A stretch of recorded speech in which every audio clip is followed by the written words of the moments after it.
Hey guys, it's Tim, and this is Wrestling Unlimited, as it's Wednesday, and that means tonight was AEW Dynamite, but it was also AEW Rampage. And I'm just going to say, we got 3 hours of AEW, and it felt long.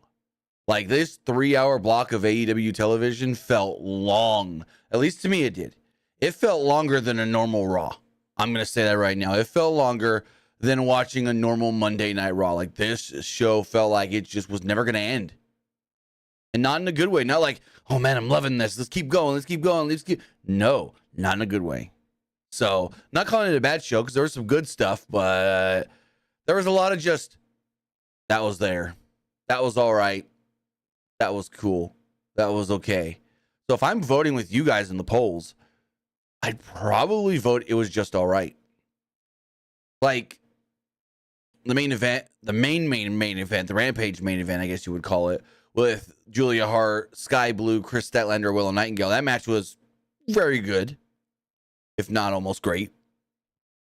And I was loving the I Quit match until about the last 8 minutes or so, because Killswitch comes out, Nick Wayne comes out, Danny Magic comes out, Garcia comes out, Christian then just sits in the corner with Mother Wayne, Shayna, and then everyone starts focusing on, even Copeland starts focusing on Nick Wayne and Killswitch. And it's like, okay, so we're not having a match?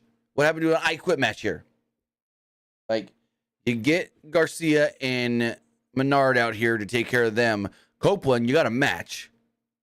And it just, the crowd started dying. I didn't care. Then we almost missed Christian saying I quit. So, yeah. Other than that, it was there. Kazuchika Okada's already got a championship. He's the Continental Champion. But what does that title even mean? Does that title even mean anything? We don't. At least not to me, it doesn't. Because they haven't established it yet. Yes, Eddie Kingston won a great tournament to become the Continental Champion. But I thought I thought the winner of that is supposed to be the Continental Crown. Because here's my thing with already splitting these titles up. They said the winner will hold the Continental Crown. And then when we go into the tournament again next year, they will then put all of those titles on the line. The crown will be on the line. Well, if you've got, just say, Eddie Kingston holding the Strong title, you've got Mark Briscoe maybe holding the Ring of Honor title, and then Kazuchika Okada holding the Continental Crown or Continental Championship. So all three of those guys have to be in the tournament. What if they can't? What if, like, eventually someone beats Kingston for the Strong title, and it's a New Japan guy that can't work a month of of AEW for the Continental Classic? You know, it's just, I got my reservations with all that and the crown and the Continental title. It really just, it's already means nothing. And this is what I was worried about. Bringing this in, telling us it's going to be this big, thing that's going to be important to American Pro Wrestling, Worldwide Pro Wrestling, actually, with it bringing 3 different companies together and it already just meaning nothing. So we'll see if they can actually make it worthwhile with Kazuchika Okada. But I want to say thank you for joining us here. Twitch.tv/PWU Unlimited, YouTube.com/Pro Wrestling Unlimited, and podcast services all around the globe like Stitcher, Spotify, Google Pod, Apple Pod, Anchor, iHeartRadio, and so much more. Remember, if you are watching live on Twitch, you can help us out a couple of different ways. You can either help us out by hitting that donate button down below or by donating Twitch bits in the live chat. Also, remember, you can help us out by subscribing to the channel, one of 2 different ways. You can either subscribe with a tiered subscription, or you can subscribe with Amazon Prime, because remember, if you have Amazon Prime, then you have Prime Gaming. Prime Gaming gives you a lot of cool things like free games, free stuff for games, and you always get 1 free subscription to any Twitch channel you want to subscribe to throughout the month. And I greatly appreciate it if you did right here for Wrestling Unlimited. Also, remember, head over to YouTube, hit that join button to become a channel member, hit that subscribe button. That way you know when we post new videos, that way you know when we go live, and that way you know when we post things to the community tab. And if you want to get your comment, question, or concern read live on the air, don't forget to donate a super chat in the live chat. Also, remember, head over to the Epic Game Store and buy something. Whether you're buying a new game, whether you're buying an old game, whether you're claiming a free game or getting bucks for Rocket League, Fortnite, or Fall Guys, use this code right here, PW Unlimited at checkout, and you will be supporting us at no extra cost. Right now, they do have their spring sale going on till March 28th. You might want to check that out and see exactly what games you can get on sale. And then use this code, PWU and LIMITED. You can get games like Skull and Bones, EAFC 24, Alan Wake 2, Dead Island 2, Avatar Frontiers of Pandora, Lord of the Rings, Return to Moria, Prince of Persia and the Lost Crown, and so much more. I get older games on sale right now as well, like Cyberpunk 2077, the Ultimate Edition. Get Grand Theft Auto 5 Premium Edition, for only $14.99. Heck, get Tom Clancy's Rainbow Six Siege for only $3.99. Also, remember to go claim that free game. Right now, the free games are Deus Ex Mankind Divided and The Bridge. And then tomorrow, we're getting the Call of the Wild, The Angler, which is a really good game. Played that one. And we're getting Invincible Presents Adam Eve. But with that, we got a show to talk about here. AEW Dynamite. As far as Dynamite does go, Dynamite opens up with Tony Schiavone in the ring. He calls out Mercedes Mone, and Mercedes, for the second week in a row, opens up the show.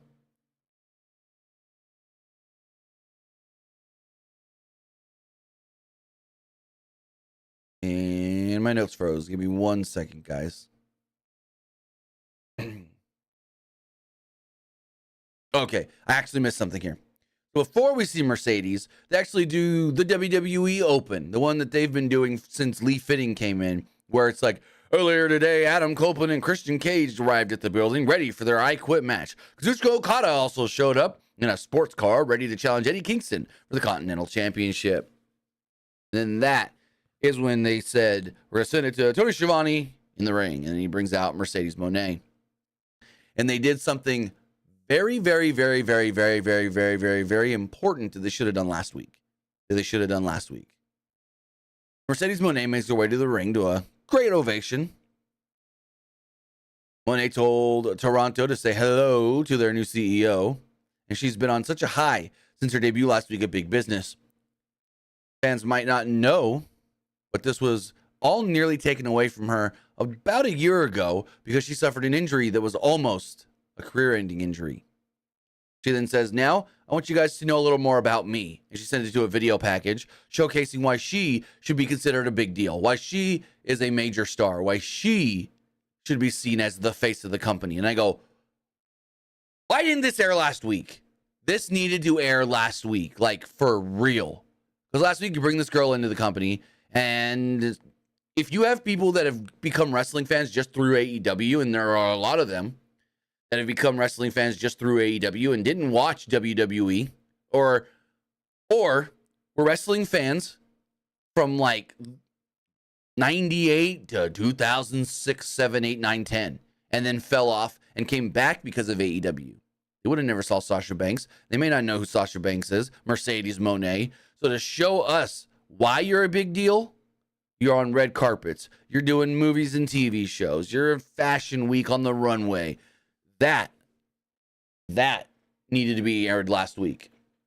She said that she had her people make this video and she wants to air it to get to know her. And I'm just like, you're bearing the company there, saying you had to have your own people make a hype video for you and the company wouldn't make one for you. No, this was needed last week, big time. So I am happy they aired it tonight. They showed footage of her also in New Japan Pro Wrestling, Mone getting injured and carried out of the match with Willow shown as well. They're building to her and Willow, but it may be Willow as the heel, her as the baby. Mone said she was kicking butt all over the world, but then it was almost taken from her. Mone said minor setbacks make the comeback even more major. Mone said that her mission is clear. She's not here to lead a women's revolution. She's here to lead a global revolution and face the best in AEW and all over the world. Excuse me, try not to burp in your guys' ears. Mone brought up Julia Hart and Sky Blue attacking Willow last week as they were messing with her unfinished business. And anyone who does that ends up bankrupt. There's a price to pay when you mess with Mone. Lights then go out. Lights then come back on, and Julia Hart's on the ramp with Sky Blue trying to attack from behind. She's laid out. She gets the bank statements, the backstabber into the submission, the crossface. That's the full bank statement. So she's got the backstabber.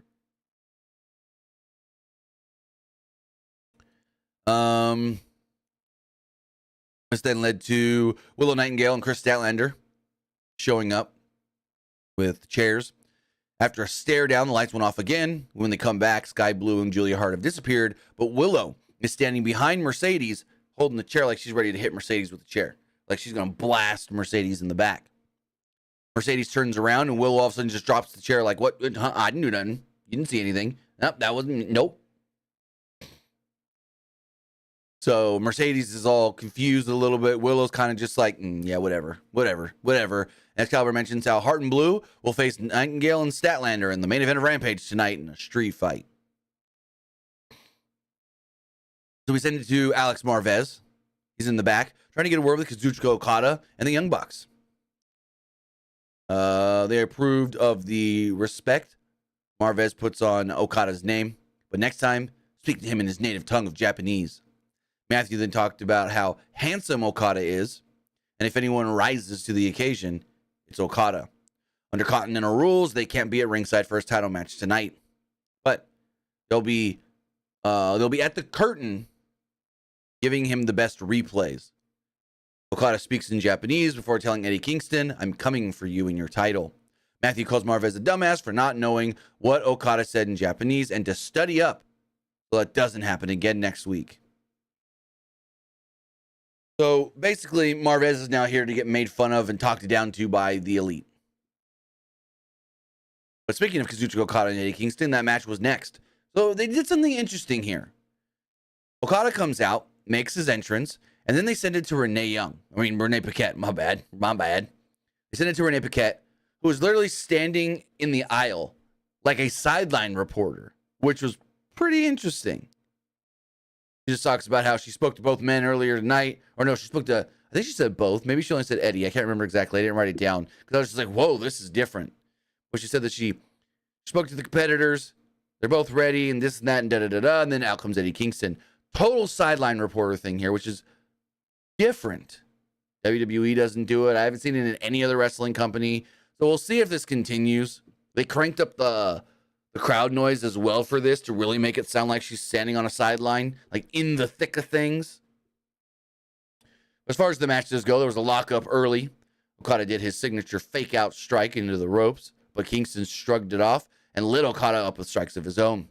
The clubbing lariat that had Okada baited outside, had Okada bailing outside. Kingston then chased him as Okada suckered him into the ring and took control. Both traded shoulder blocks with Okada again going to the floor, this time dropping Kingston with the DDT. Matthew and Nicholas were then shown backstage at the monitors with Tony Khan, and they were like, yeah. And Tony Khan's like, good job, guys. It was so goofy and weird and stupid. Then we go back to the ring. Okada is laughing and mocking Kingston, delivering a snap low drop kick, and then we go to a commercial. Kingston fired back with an overhead suplex, corner machine gun chops, and then a snap German suplex and a sliding forearm for a 2. Kingston went for the home run shot, but Okada delivered his picture-perfect drop kick. There's an air raid crash that connected, but Kingston kicked out. Okada rolled through a top rope elbow attempt, but ran right into a Kingston spinning back fist for a near fall. Both traded loud forearms and chops, with Okada trying for a discus lariat, but Kingston got his hands up and both men crumbled. Kingston mowed down Okada with a clothesline, lowered the straps, but Okada took referee Paul Turner to get an eye poke in on Kingston. He basically got the ref between them, and yeah. Turner then scolded Okada. Kingston hit an enziguri, missed a back fist. Okada delivered a landslide before a Rainmaker connected. He picked up a 3 for the victory and to win the Continental Championship. The Young Bucks are in the back. They're super happy, and all of a sudden all this pyro goes off, and Okada's just kind of like, whoa. Like he was not expecting the pyro. He kind of looks over and was like, whoa, okay. And yeah. This is fun. It was a good match. I will say that for sure. Good match. Wouldn't call it great or anything, but I would say it was a good match. But my whole thing here is, does this title even matter? They have now how many championships? Let me see. AEW roster. And we're counting the Ring of Honor titles too. Because those Ring of Honor champions, except for the women's champion, which is still so weird. If the AEW website would load. It's weird that all the AEW champions basically appear on all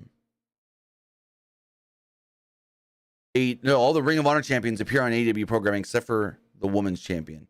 But we have 1, 2, 3, 4, 5, 6, 7, 8, 9 technically there.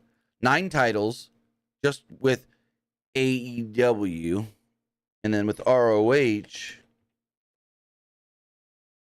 we have another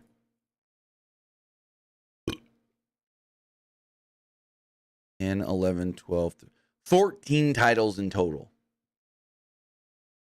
Now, I know what you're going to say. Well, doesn't WWE have like 13 championships? Yeah, but they keep their stuff separated. SmackDown titles normally only stay on SmackDown. Raw titles normally only stay on Raw, and NXT titles normally only stay on NXT, other than the tag titles that are roving. WWE technically has 1, 2, 3, 4, 5, 6, 7, 8, 9, 10, 11, 12, 13 championships. But again, how often do we see any of the 5 NXT titles on Raw or SmackDown? How often do we see the Women's World Championship on SmackDown, the WWE Championship on Raw, the US Championship on Raw, the Intercontinental Championship on SmackDown? How often do we see those titles intermingling? That's the thing. You, for the most part, in WWE, have dedicated rosters for your dedicated titles. In AEW, it's titles can show up anywhere at any time. Granted, the Women's World Championship rarely shows up on, or never shows up really, on AEW programming. Pure title, rarely. Wheeler Yuta is out injured right now. And they got another belt coming in, so we're really going to have like 15 coming soon once they crown the AEW Women's Television Champion. You got to remember that one, too. They're bringing in another women's title in Ring of Honor. A Ring of Honor Women's Television Champion. So it's like, what are we doing with all these goddamn belts? So as we move forward, give me 1 second here. Check something.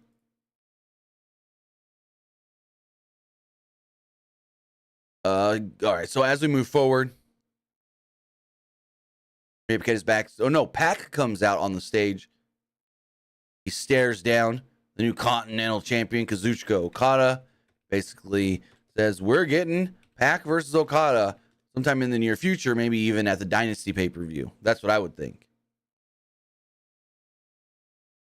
So then we go to the back with Renee Paquette. She's there with Swerve and Prince Nana, who said last week his intentions to attack Samoa Joe were due to Joe trying to embarrass him the week prior. Strickland has a steel chain and said that he doesn't have a problem choking anybody out. Strickland felt inspired by Mike Tyson training for his next fight and wants to fight a fight of his own tonight. So he issues an open challenge tonight in Toronto. We then go to another. Well, then I think we go to commercial, then we come back, and we're still with Renee in the back. Chris Statlander, Stokely Hathaway, and Willow Nightingale. They're all smiles, but said that tonight, they had a street fight. And they do street fights like no another. Willow and a stat that is. Statlander said, by her side and weapons in hand, she will be completely different. I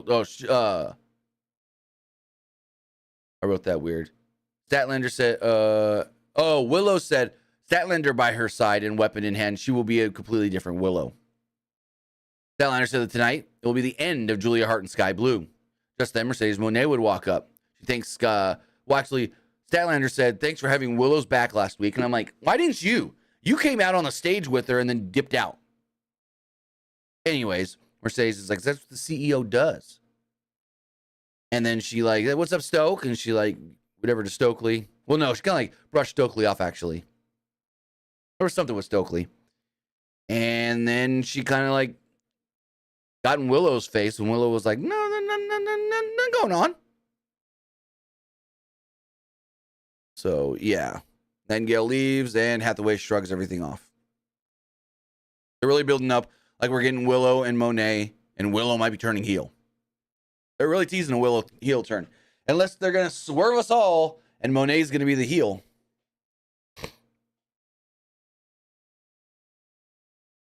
Then we had Hook versus Chris Jericho. I'm going to say the first part of this, the first half of this match, maybe the first 3/4 of this match, was just John Cena versus Brock Lesnar. Take me to Suplex City. Take me to Suplex City. The bell sounds, and immediately Hook is hit with an overhead suplex. Oh no, Hook hit an overhead suplex, and Jericho lands right on the top of his head, and the referee has to like almost stop the match. He's like, I gotta check on Jericho. Hook back up. Jericho, you okay? And they're all commentaries worried about Jericho and everything. Jericho says he's fine, and Hook pounces. Hook hits him with a T-bone for a 2. Hook went on the charge in the corner, and Jericho just wound up and leveled him with the right punch. Hook responds by hitting multiple German suplexes over and over, and Jericho folds on top of his head again. This continues a little more, even through the picture-in-picture break. As we come back, Jericho took one, and then landed right on his head and shoulder. Jericho finally countered his suplex, trying to go for the walls of Jericho, but Hook fought out. Jericho then went to the top with an axe handle, but leapt right into a Hook suplex. Hook then went for a home run lariat, but ran into a big boot and a lion salt for a 2.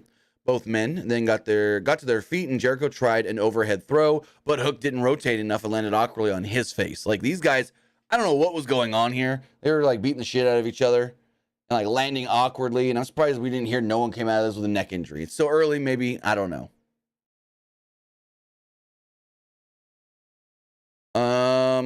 Where was I? Jericho then went into the corner to deliver some punches, but Hook countered into a red rum, dragging Jericho to the mat. The crowd booed Jericho escaping, but loved when Hook countered the walls of Jericho into an inside cradle for a flash pin. I think they said this was also the first time Hook has won a match via pinfall. I said, no freaking way. No way. Really? Okay.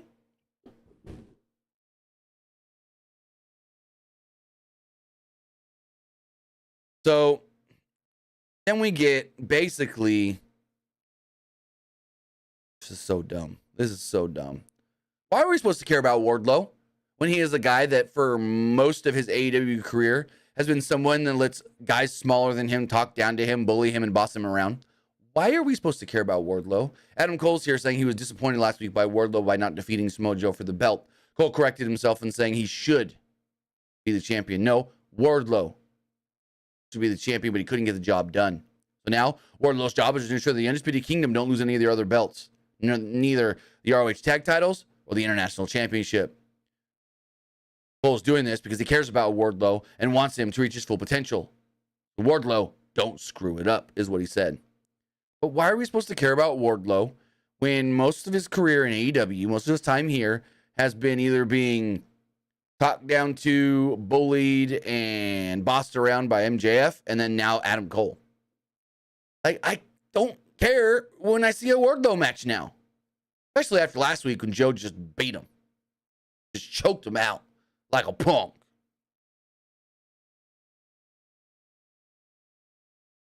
Chris Jericho is in the back when Renee Paquette approaches him, asks, has Hook earned your respect? Jericho said Hook lived up to what he was hoping for, as Hook showed him that he will be a future world champion. Jericho said next week he has a proposition for Hook. And I'm like, is Hook really going to be a future world champion? He's a one-dimensional, to me, not super interesting character. He rarely speaks.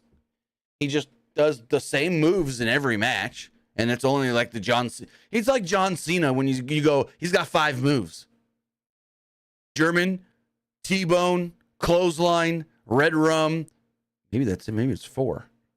Like, Hook's got 4 or 5 moves, and that's it. It's like when they saw John Cena's got the 5 moves of doom. What does Hook really have? The hair? He beat Jericho. Action Andretti beat Jericho, and where'd that lead him to? So if we think beating Jericho means all of a sudden Hook's going to be this world championship contender, future top guy, yeah, huh? Action Andretti beat Jericho, and it meant nothing. Now he's just losing matches with Top Flight. Like, come on. Beating Jericho should mean something, and right now, when a young guy beats Jericho, it doesn't mean anything because they haven't followed up on any of it. Then Will Ospreay comes out and cuts another great promo about his match with Bryan Danielson. Tony Schiavone introduces him to a massive ovation from the crowd in Toronto. Ospreay said that last time he was here, he was a little bit of a naughty boy at Forbidden Door, so he apologized for what he did back then.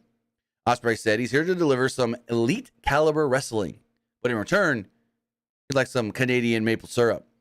Ospreay put over Bryan Danielson versus Katsuyori Shibata last week on Collision and said that's what professional wrestling truly is.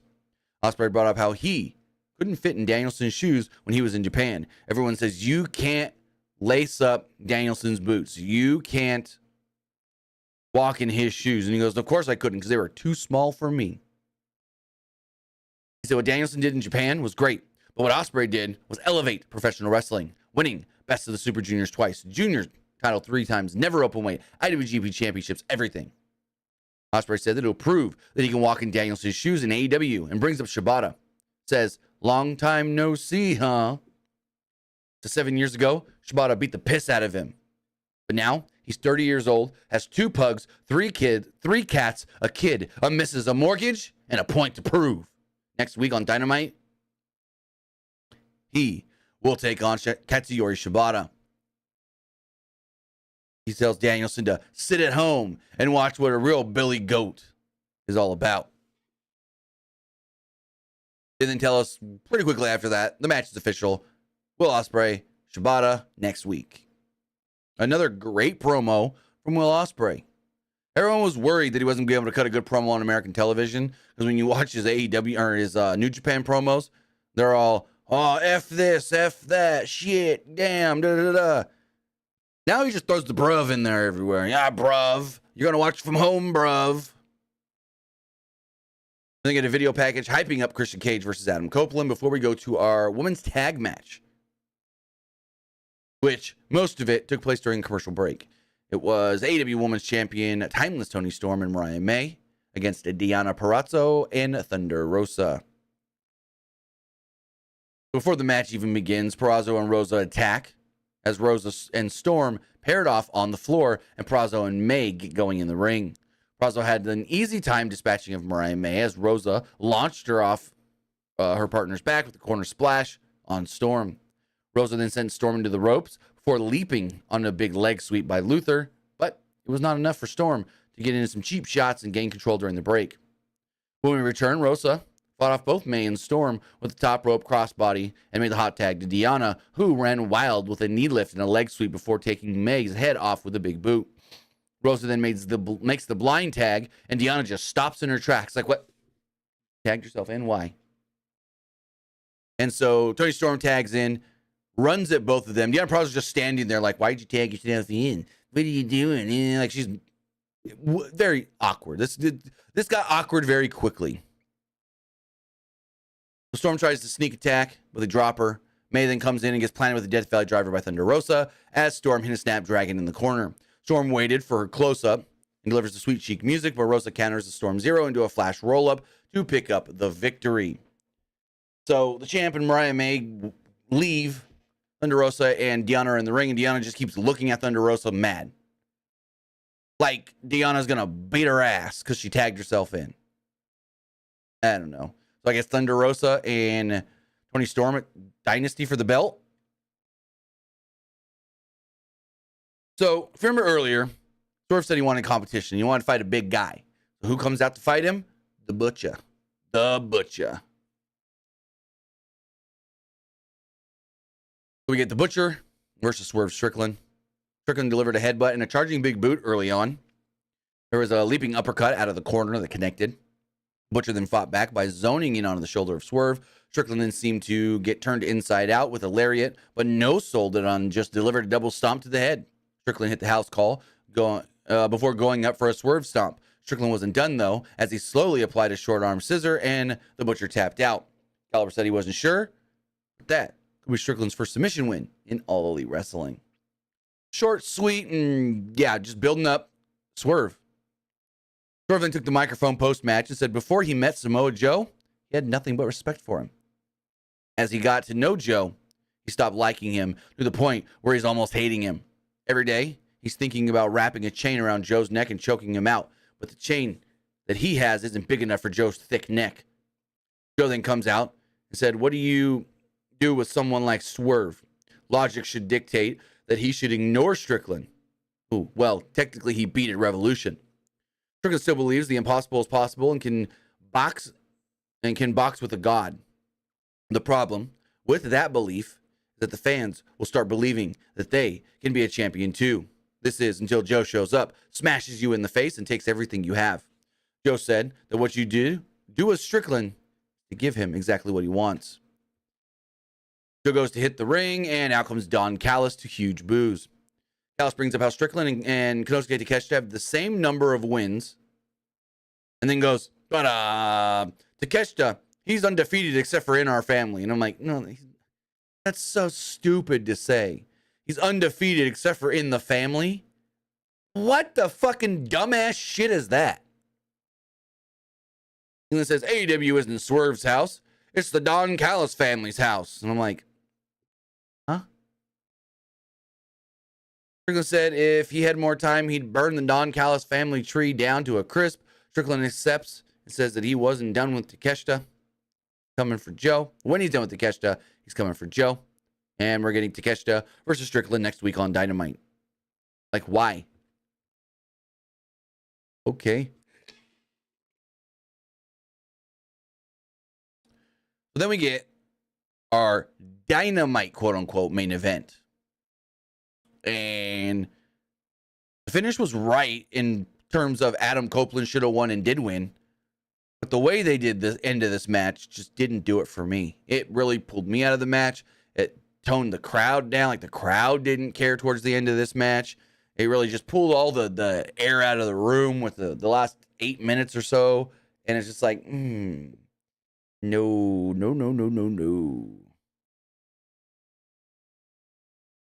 So as far as the match does go, like, the match doesn't even start and we're getting holy shit chants. Copeland avoided an attack early and looked for a spear, but Cage bailed to the floor. Copeland was right there after, and both spilled into the crowd and into the penalty box.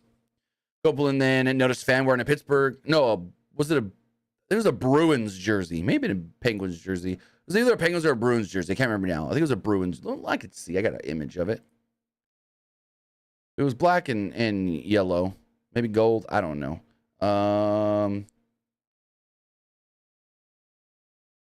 Let me see here. Pretty sure it's Bruins. And then another fan was wearing a Maple Leafs jersey. So he puts the one Bruins jersey over Christian's head. And so Christian's sitting there and just puts it on, which is kind of weird. And then he takes a Maple Leaf jersey off of a fan. And I wonder if those were planted. I don't know. He takes a Maple Leaf jersey off a fan. They started having a hockey fight in the penalty box. Cute. I'm not a hockey guy, so it was cute. It was funny. But it's like, oh my God. Didn't really do much for me. I bet you hockey fans thought it was cool, though. So we go to commercial break. During the picture-in-picture, they fought into a restroom. I believe it was the women's restroom. I wasn't quite sure. Camera didn't go in, but they did, which is weird.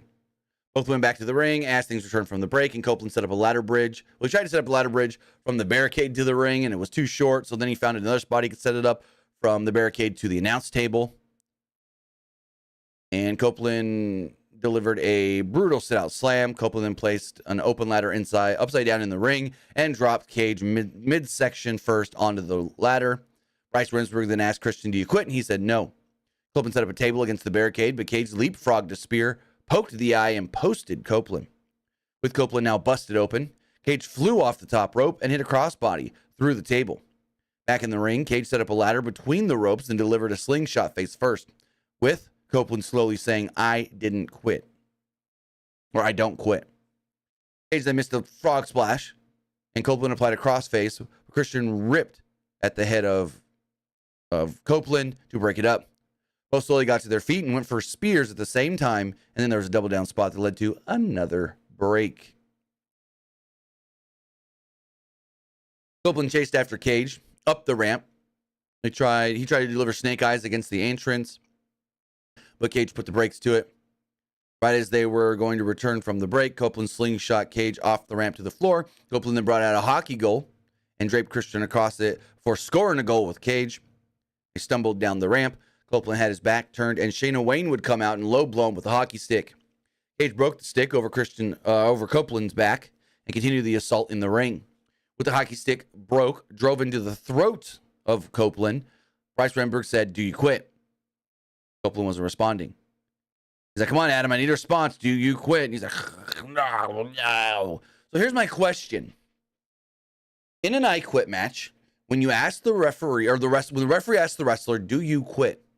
How long should the ref give him before making the decision of, well, he's not responding, so he's out. He loses, he's done. That's my whole thing. If you don't respond in 30, 60 seconds, should the ref just say, whatever, keep going? Or should the ref say, well, you're not responding, you must be out, I'm calling it. You know what I mean? So Cage let go, went for some chairs. One was actually wrapped in barbed wire. Cage wanted a concerto to the barbed wire chair, but Copeland moved. They then told us that we will follow this match past the top of the hour if it does do so. Both tried for the kill switch on the chair, but spun out, and Copeland got a crossface with the broken hockey stick. Copeland started to choke at Cage, but Nick Wayne and Luchasaurus would come down to make the save. They held Copeland for Shayna, who slapped Copeland until Matt Menard and Daniel Garcia would come down to try to make the save. Copeland delivered an Impaler DDT on Luchasaurus onto the barbed wire chair as he and Nick were sent to the floor. Copeland set up a ladder and hit a crossbody from the ring to the floor. And I'm just like, okay, what are you doing? You're fighting Christian and you're over here jumping from the ring to the floor off a ladder onto the guys outside. What, huh? And so Christian's in the corner with Shayna, and they just forget he's even in this match for about 5 to 8 minutes. So ultimately, they grab some handcuffs and they put Nick in one corner. They put Luchasaurus, Kill Switch in the other corner, and they handcuff them around so they can't get involved. Shayna Wayne was then surrounded before bailing, leaving Cage all by himself. Copeland, Garcia, and Menard would then surround Cage, and then he was dropped by a spear. Cage was then also cuffed in the corner as Copeland went to grab Spike. Copeland repeatedly kicked Cage low, and then Copeland brought the Spike 2x4 and hit a low blow again. The camera briefly then cuts to black. Then it comes back because Rampage is now starting. And literally, not even 10 seconds later, we hear Christian say, and maybe I'm off on the timing there, but literally like 10 seconds later, Christian gets hit in the forehead, and then he says, "I quit." If that go to black and then come back was like 10, 20 seconds later, we literally would have missed Christian saying, "I quit." But even regardless of all of that, when they were fighting and worrying about Luchasaurus, Killswitch, and Nick Wayne, the crowd got quiet. The crowd just was pulled out of this match. The air was sucked out of the building, and they just stopped caring. So then Copeland wins the match, wins the TNT title. Confetti goes off, and the pop is a lot less satisfying than I would have expected, especially in Toronto. They cheered, but they didn't pop, to be completely honest. And so technically this match took place on 2 shows, because when it went to black and came back, Rampage graphics were up. So this match started on Dynamite and ended on Rampage. But yeah, that was AEW Dynamite. And I'm just like, oh, it's okay, it's over. We're going into Rampage. And I'm just like, man, this feels so long. Like, man, we got another 50 minutes of this. And so we go in and we get a video from Bullet Club Gold. They're in Florida. They said, we don't want to go to Canada. Talking about saving Darby from not having to climb Mount Everest. And yeah, not much here to it other than Jay White said he stole the bat of Sting and is painted it gold. And then we see briefly in the background, but he doesn't like do anything really, see Juice Robinson. So then we go back to the arena and we got Renee Paquette and she goes, Toronto, Canada. Welcome. Let me bring out my guest, the Acclaimed. No Billy Gunn, though. They tell us that Billy was not cleared to travel after what happened last week. And Caster got an Ass Boys chant. Then after the Ass Boys chant, the crowd just got dead quiet, completely silent. This is very much we got to kill some time. When they shouldn't have had to kill some time because we had 4 matches on this damn hour, actually less than an hour show. But they had to clean everything up for the I Quit match, from the I Quit match. Basically, they were just like, hey, we're going to come after Jay White. Jay White hides behind his Ass Boys and blah-da-da. There was nothing to this at all, and the crowd didn't care. So then we get Best Friends versus the Don Callis family. Winners move into the tournament for the vacant AEW World Tag Team Championships. Winners will face Undisputed Kingdom. This match is all right. Not bad. It went 10 minutes. Hobbs hit Cassidy with Spinebuster early, and we thought he went for the pin really quick, but then Trent breaks it up.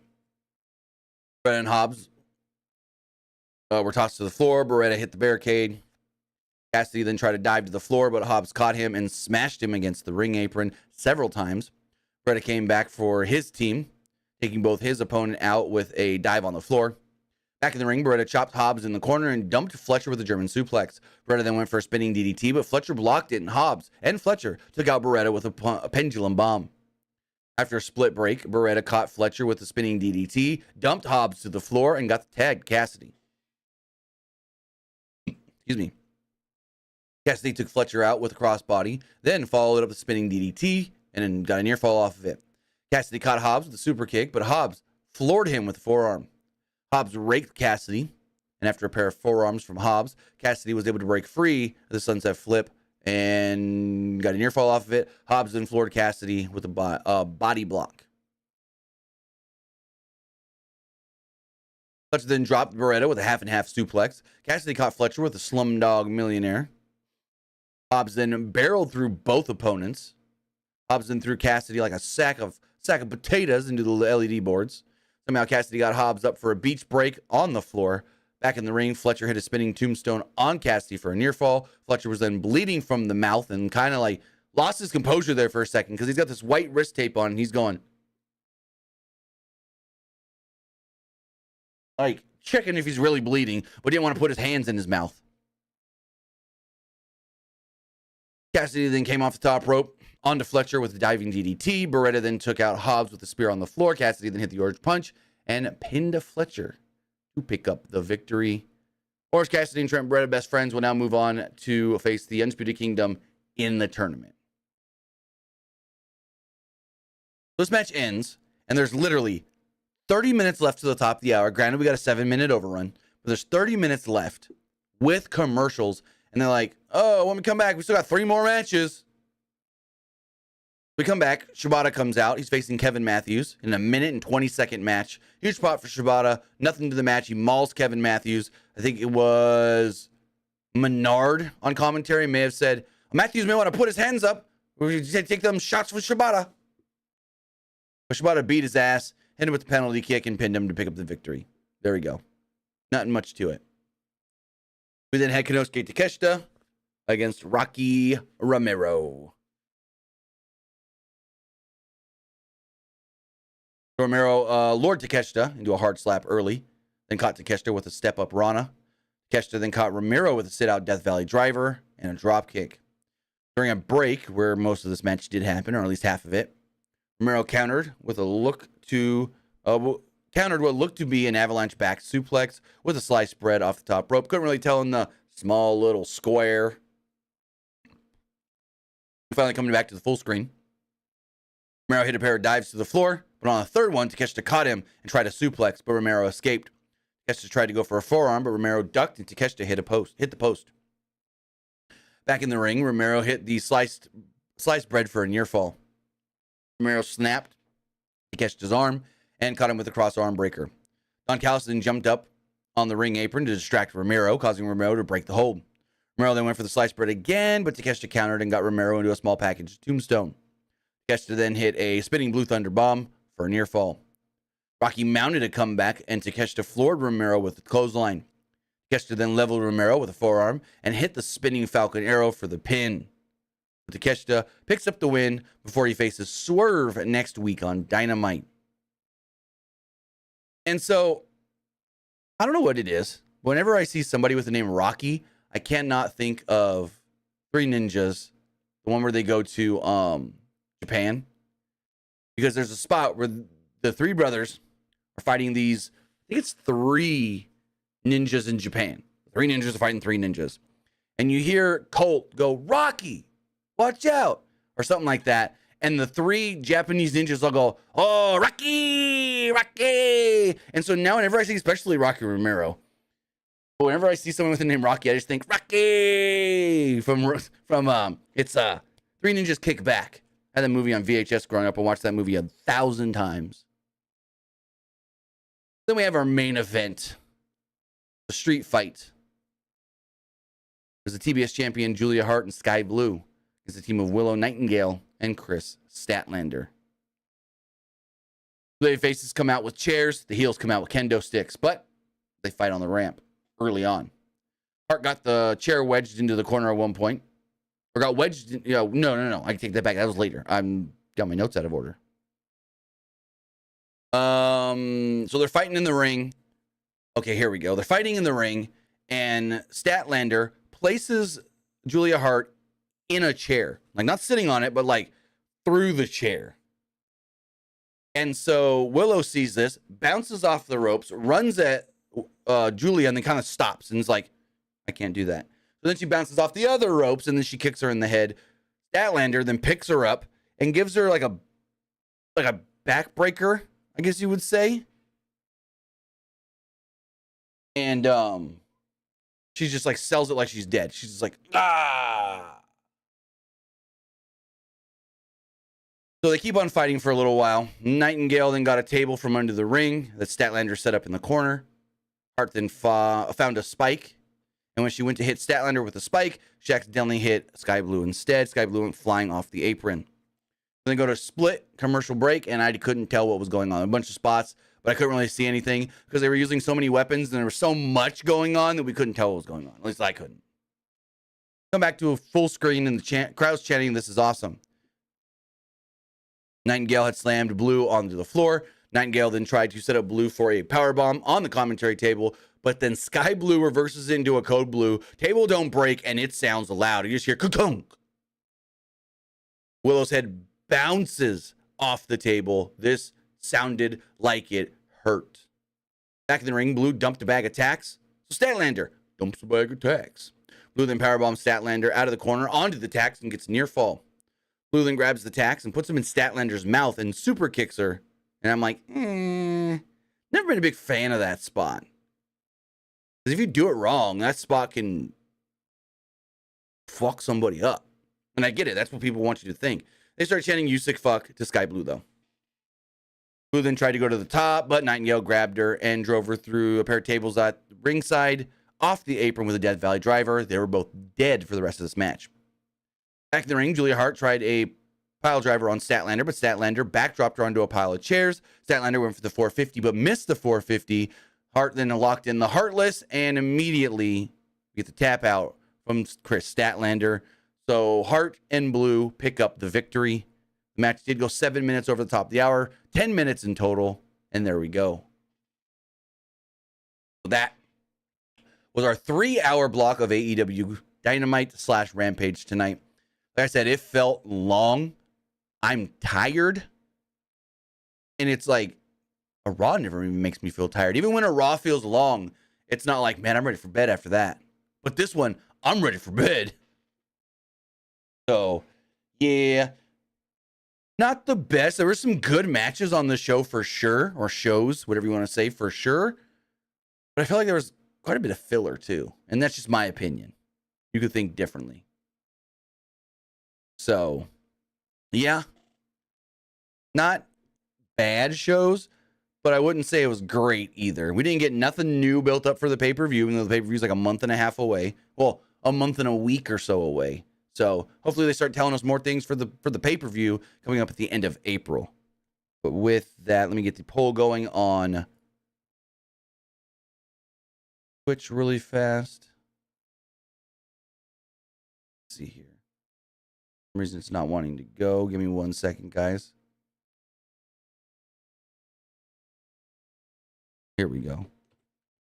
I liked it. It was all right. I didn't like it. All right, go vote on Twitch, and we'll check the other polls as well.